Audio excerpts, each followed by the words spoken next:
Ito po ang ating baby bihorn balance type. Ayan, cotton. So this already washed and ready to use. Ayan. So wala po itong faded, wala siyang discoloration. So meron siyang kasamang bag and wooden toys. Okay? So to give you an idea, separate purchase po lahat po yung kapag binili, yung kanyang bag saka yung kanyang toys. Ayan. So pero kami po selling as complete po siya. Ayan, gagamitin nyo na lang din po siya. This is good for newborn and up to 12 to 13 kilogram. Okay, and this is PEDIA recommended. Okay, so ito po yung details po niya one by one. So ito yung setup niya kapag pang toddler na. Setup natin siya pang newborn. So dito sa ilalim, angat nyo lang po siya. Meron siyang 3 layers. Yan. So ito yung kanyang pang newborn. Medyo mababa talaga siya dahil magaang pa si baby. Yan, angat nyo lang siya. Ito. Sa pangalawa, yan. Mga around 10 months, 1 year old. And then sa pangatlo, ayan. Mga around 1 and a half to 2 years old or 3 years old. Basta kaya pa si baby hanggang 12 to 13.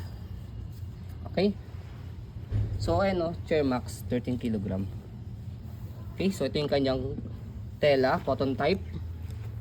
Okay, and then, yung kanyang belt lock. So kapag pang newborn dito, sa una para mas masigip siya, kapag toddler niya sa pangalawa para medyo was wide siya. Ayan, okay? So next natin yung kanyang toys, wooden. So linisin nyo na lang po ito, yung toys niya. Okay? Tapos ito, meron lang kasi sticker dito, kayo na rin po bahala magtanggal. Okay? So dito siya, ina-attach siya sa gilid Dito kasi hindi pwede kasi mas malaki yung bakal dito. Okay? Ito watermarks to, di natuyo.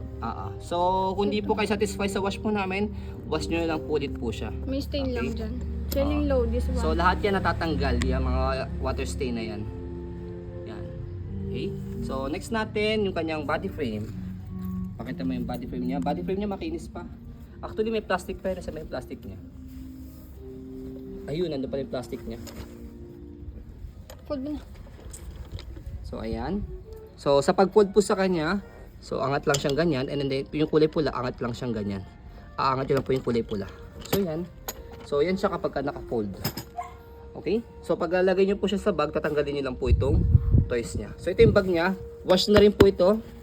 Ayan. So kayo na po bahala magtanggal po dito. Ayan. Okay, tapos yung plastic niya pakita na rin natin para pag sinaka siya. So ayan. So ito yung bag niya, ay plastic niya. Okay? So and as you can see, pagka naka-fold siya, space saver and then travel friendly.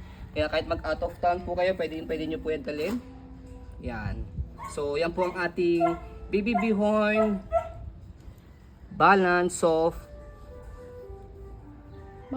bouncer carrier. Bouncer. So ayan po, as you can see, this is legit authentic So yan, dito yung kanyang tag, di siya pwedeng tanggalin. So ayan po, as you can see, very details po kami sa pong pag-video kasi amin siya policy. No refund or exchange, what you see is what you get. So yun po, maraming salamat. Have a nice day and God bless po.